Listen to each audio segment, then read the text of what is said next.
Now first we're gonna look at a bunch of 1936 wheat pennies. Now this one here is obviously not in the best condition, but it is a double die obverse. So what you wanna do is get you a cheap coin, a USB microscope from Amazon, eBay, anything like that, under $15, and you will be able to zoom in and check out these coins very closely for errors. Now on the 1936, there is a double die obverse, so doubling is taking place on the front of the coin.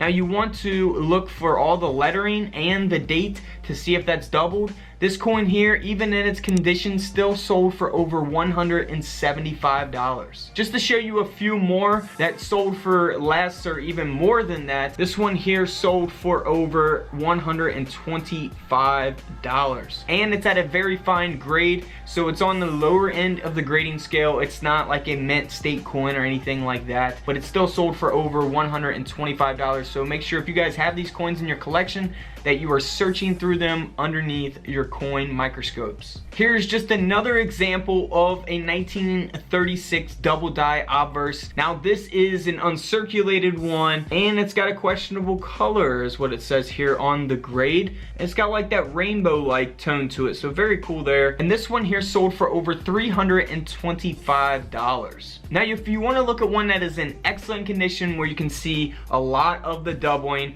you can see there if we zoom in on the word Liberty, there's clearly doubling taking place, and as well as the date 1936, and on the phrase "In God We Trust." So watch out for the 1936 double die, guys. This penny here sold for over $12,000. Next up is a 1938 Denver minted Lincoln cent. Now this penny has an error, what is called a RPM. If you guys watch my videos all the time, you will see me show close-up images of RPMs. Basically what it is that the D mint mark underneath the date there was repunched. So a repunched mint mark is what RPM means. Go check out my other penny videos and you will see great examples of that. Now this coin here sold for over $200. If we stick with the mint mark errors, this is a 1944 wheat penny that has a D mint mark over a S mint mark. Like I said, check out my other videos for those close-up, more better images so you guys understand what the D means over the S. And this penny here is actually corroded, so it's not in great condition at all. A very fine 20 grades, so not the best grade. It's still sold for over $125. Now if you want to check out a 1944 D over S that is in extremely good condition,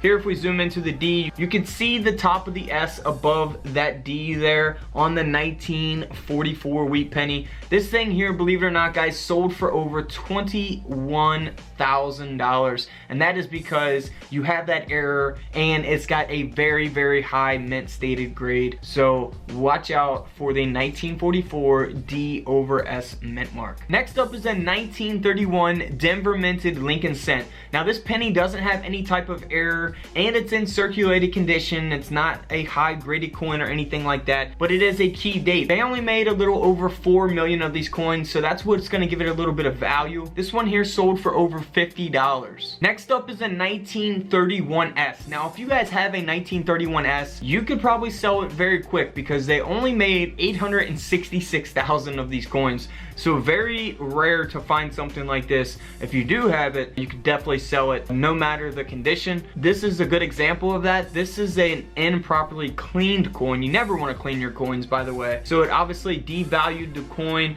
but it's still got a value because it's a 1931S. And this coin here sold for over $100. Just to give you an example of what a high graded 1931S can sell for, this is a very, very high grade mint state 66. So this sold for over $3,200. Until then, this is Couch Collectibles, and this is where I disappear.